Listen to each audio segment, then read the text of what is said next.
Assalamualaikum warahmatullahi wabarakatuh. Saya Tiffany Asa, mahasiswa program studi pendidikan dokter, Fakultas Kedokteran, Universitas Syekh Kuala 2020. Pada kesempatan ini, saya akan memperagakan keterampilan pemeriksaan fisik paru atau keterampilan pemeriksaan fisik organ pernafasan. Baiklah, langkah pertama dalam pemeriksaan fisik paru ini adalah melakukan inform consent kepada pasien. Baiklah Adek, berdasarkan keluhan yang Adek sampaikan, maka dokter harus melakukan pemeriksaan fisik terhadap organ-organ pernafasan Adek. Dalam pemeriksaan ini tidak akan menimbulkan rasa sakit dan tidak akan invasif. Namun, apabila nantinya Adek merasakan ketidaknyamanan atau rasa sakit, Adek nanti bisa memberitahukannya kepada dokter. Apakah Adek bersedia untuk diperiksa? Bersedia, dokter.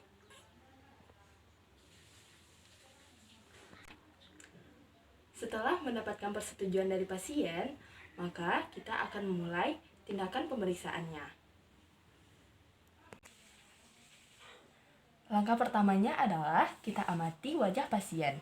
Di sini kita lihat apakah pasien tampak menahan rasa sakit, apakah pasien melakukan pernafasan cuping hidung, serta kita lihat apakah pasien melakukan otot bantu menggunakan otot bantu pernafasan. Setelah mengamati wajah pasien, lalu kita lihat posisi duduk pasien. Apakah pasien tampak duduk atau setengah duduk, atau pasien diharuskan untuk berbaring. Pada pemeriksaan selanjutnya, posisi pasien nantinya dalam keadaan berbaring. Lalu kita persilahkan pasien untuk membuka bajunya. Langkah pertamanya adalah kita melakukan inspeksi pada area dada pasien. Kita lihat bagaimana warna dari dada pasien. Apakah ada pigmentasi, apakah ada pelebaran vena atau venektasi, lalu apakah ada pelebaran atau penyempitan tulang iga. Kita lihat apakah ada benjolan pada bagian dada pasien. Lalu selanjutnya kita lakukan inspeksi pada bagian leher dan trakea serta dada. Kita lihat apakah tampak jejas atau tidak. Kemudian kita amati. Kita lihat keadaan dada pasien, apakah tampak normal. Di mana dalam keadaan normal, diameter antara bagian posterior dan sagital adalah 1:2.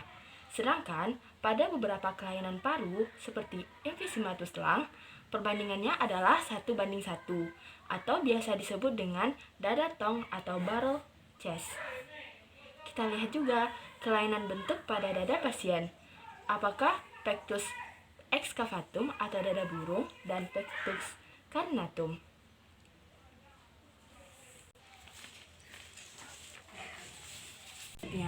Kita lihat kesimetrisan dada pasien pada saat statis.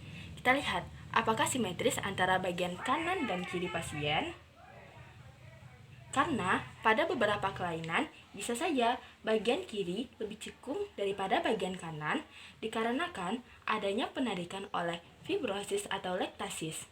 Atau bisa juga disebabkan karena adanya massa paru sehingga paru-paru sebelah kiri lebih kecil daripada paru-paru di sebelah kanan. Adapun kelainan lainnya adalah keadaan di mana dada kiri lebih cembung dibandingkan dada atau paru-paru di sebelah kanan. Hal ini biasanya terjadi pada kasus pneumotoraks atau adanya emulsi pleural masif di sebelah kiri paru-paru. Selanjutnya, kita juga melihat keadaan dada pasien pada saat dinamis, di mana pada saat dada pasien bergerak. Kita amati apakah hanya pernapasan torakal yang terjadi, yaitu hanya bagian dada yang bergerak, atau abdominal yang mana hanya bagian perut saja yang bergerak, atau kombinasi torakal abdominal. Artinya, toraks lebih dominan dari abdomen. Kita lihat pada saat bernafas apakah bagian paru-paru bagian kanan dan kiri bergerak sama. Karena jika sama, maka kita sebut keadaannya sebagai simetris pada keadaan dinamis. Dan kita lihat juga bagian pictus cardis pasien. Selanjutnya adalah kita amati jari-jari pasien. Apakah terdapat cyanosis atau clubbing finger? Nanti, bila ditemukan kelainan ini, maka kemungkinan pasien mengalami gangguan pada sistem respirasi atau gangguan pada sistem kardiovaskular dari pasien tersebut.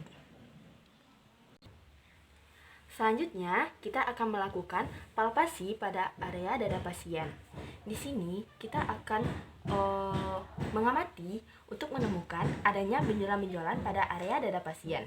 Jika terdapat benjolan, nanti kita tentukan konsistensinya. Apakah benjolan tersebut nanti menimbulkan rasa nyeri atau tidak. Lalu, selanjutnya, kita amati juga kelainan-kelainan yang ada. Bagaimana keadaan sela iganya? Apakah ada pelebaran atau penyempitan? Kita lihat apakah ada krepitasi, emfisema subkutis, kelainan tulang, atau fraktur iga. Selanjutnya, kita akan mengevaluasi pergerakan dinding dada pasien yang dilakukan di 3 tempat. Yang pertama, dilakukan di lobus atas kanan dan kiri pasien. Di sini kita minta pasien untuk bernafas. Nafas dalam, Dek. Lepaskan. Di sini kita lihat di sini kita lihat dan kita rasakan pergerakan tangan kanan dan kiri kita. Apakah sama atau ada yang tertinggal? Yang kedua, kita lakukan palpasi pada lobus tengah paru kanan atau lingula paru kiri. Di mana di sini kita akan meminta pasien untuk bernafas. Tarik nafas, Dek. Lepaskan. Kita amati kembali apakah pernafasannya itu sama antara kanan dan kiri atau ada yang tertinggal.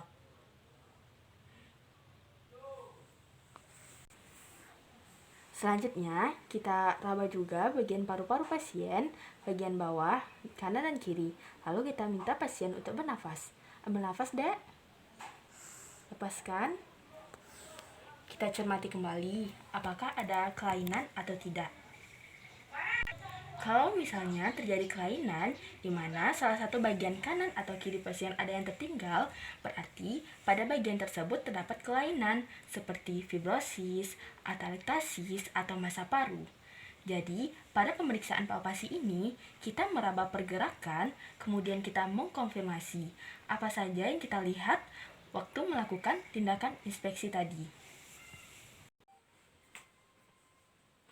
Selanjutnya, kita melakukan premitus taktil, yaitu getaran suara yang terjadi dan teraba di dinding dada. Pada waktu ini, kita meraba premitus, kita harus memastikan lagi, karena rasa raba di telapak tangan pada kanan dan kiri tidak sama. Oleh sebab itu, kita perlu melakukan konfirmasi. Pada waktu melakukan premitus, kita melakukan di 3 tempat area paru-paru. Yang pertama adalah paru-paru bagian atas. Di sini, pasien diminta untuk mengucapkan angka 77. 77. Ulangi lagi, Dek. 77. Lalu, kita rasakan getaran suara di telapak tangan kita. Kemudian, setelah kita lakukan premitus, selanjutnya kita lakukan konfirmasi, yaitu dengan meletakkan tangan secara menyilang pada tempat dilakukannya pemeriksaan tadi. Ulangi lagi, Dek. 77. Lalu selanjutnya kita lakukan premitus taktil pada bagian tengah paru. Di sini pasien diminta menyebutkan angka 77 tadi. 77. Ulangi, Dek. 77. Dilanjutkan dengan bagian bawah. Sebutkan angka 77, Dek. 77. Ulangi. 77. Selanjutnya, kita akan melakukan tindakan perkusi. Daerah paru bagian atas disebut dengan apex. Kita mulai perkusi dari daerah apex, yaitu daerah atas klavikula. Kita melakukan perkusi membandingkan antara bagian kiri dan kanan secara berurutan. Perkusi dilakukan dimulai dari apeks kanan, lalu kiri di sela iga. Lalu biasanya bunyi yang dihasilkan pada bagian paru-paru adalah bunyi sonor. Kita lakukan perkusi.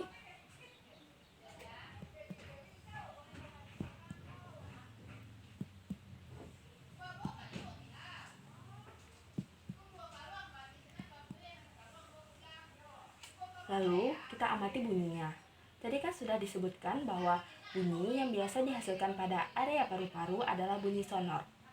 Dengan melakukan perkusi secara keseluruhan, lalu di daerah jantung kita akan mendengarkan bunyi perkusi yang redup. Setelah itu, jika nantinya ditemukan bunyi redup pada daerah paru-paru atau bunyi peka, maka bisa dipastikan ada kelainan pada daerah tersebut. Selanjutnya, kita melakukan perkusi untuk menentukan batas paruh hati. Paru bunyinya sonor ketika dilakukan perkusi, sedangkan hati bunyinya adalah peka. Maka ketika kita menentukan batas paruh hati, akan terjadi perubahan suara dari sonor menjadi peka. Kita melakukan perkusi untuk menentukan batas hati di garis mid klavikula kanan. Di sini kita mulai melakukan perkusi dari bagian atas hingga ke bawah.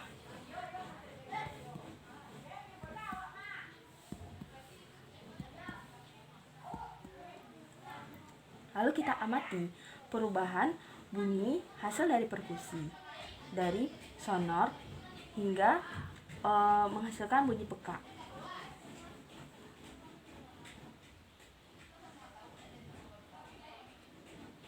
Kita amati di mana suara menjadi peka. Lalu kita tentukan di sela iga berapa terjadi perubahan bunyi tersebut. Selanjutnya, kita tentukan bagaimana cara menghitung sela iga. Kita lihat bagian manubrium standing, di mana biasanya manubrium standing ini setara dengan iga 2. Kemudian di bawahnya dihitung sebagai iga 3, iga 4, dan pada laki-laki papila mamae biasanya ada di sela iga keempat. Kemudian di bawahnya ada sela iga ke-5, lalu 6. Jadi pada palpasi ini batas antara paruh hati ada di sela iga 6. Biasanya batas paruh hati ada di sela iga 5 atau di sela iga 6. Selanjutnya, kita akan melakukan pemeriksaan auskultasi. Auskultasi pada dada adalah pemeriksaan bunyi suara yang berasal dari dada. Untuk itu, kita menggunakan stetoskop. Auskultasi dimulai dari apeks atau bagian atas dada. Apeks atau bagian atas paru-paru. Supaya bunyi suara terdengar jelas, kita minta pasien untuk menarik nafas dalam, lalu dikeluarkan secara berulang-ulang sampai auskultasi selesai. Dan kita bandingkan antara bagian kanan dan kiri pasien. Stetoskop diletakkan di seluruh permukaan dada dan selanjutnya kita bandingkan pernafasan antara bagian kanan dan kiri pasien. Tarik nafasnya, Dek. Lepaskan. Ulangi, Dek. Lepaskan. Tarik nafasnya, Dek. Lepaskan. Tarik nafasnya, Dek. Lepaskan. Tarik nafasnya, Dek. Lepaskan. Tarik. Lepas. Tarik lagi. Lepas. Setelah kita amati, lalu kita bandingkan dan kita dengarkan suara yang berasal dari dalam paru-paru pasien. Pada keadaan normal, kita akan menemukan suara nafas vesikuler. Selanjutnya, kita melakukan pemeriksaan pada bagian belakang paru-paru pasien. Di sini dimulai dari pemeriksaan secara inspeksi. Pada pemeriksaan ini, posisi pasien dalam keadaan duduk dan baju dalam keadaan tidak memakai baju. Lalu di sini kita amati bagaimana keadaan punggung pasien. Apakah terjadi kelainan pada paru-paru belakang atau punggung pasien? Apakah terjadi skoliosis atau kifosis? Lalu kita lihat apakah ada benjolan-benjolan atau kelainan lainnya pada area punggung pasien.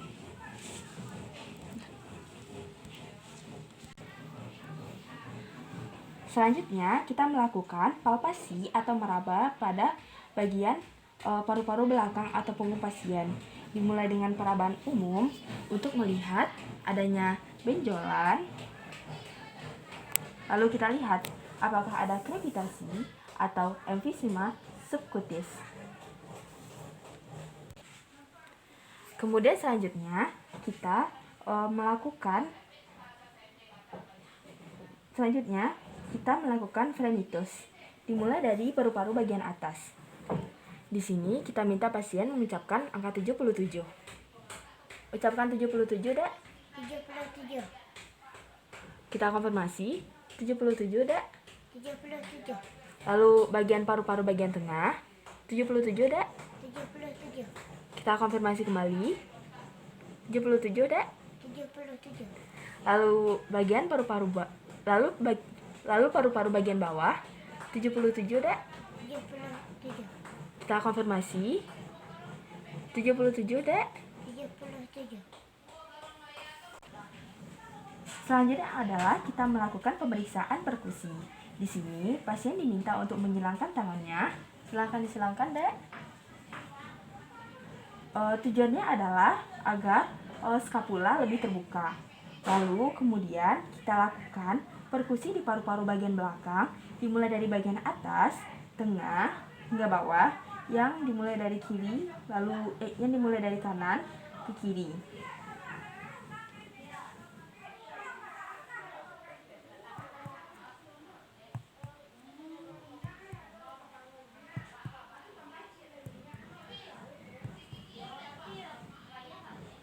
Biasanya hasil dari perkusi secara keseluruhan pada keadaan normal menghasilkan suara sonor. Terakhir, kita akan melakukan auskultasi, yaitu dengan mendengarkan bunyi nafas pasien.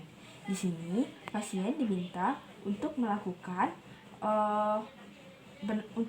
penafasan dalam. Lakukan auskultasi di antara skapula. Tarik nafasnya, Dek.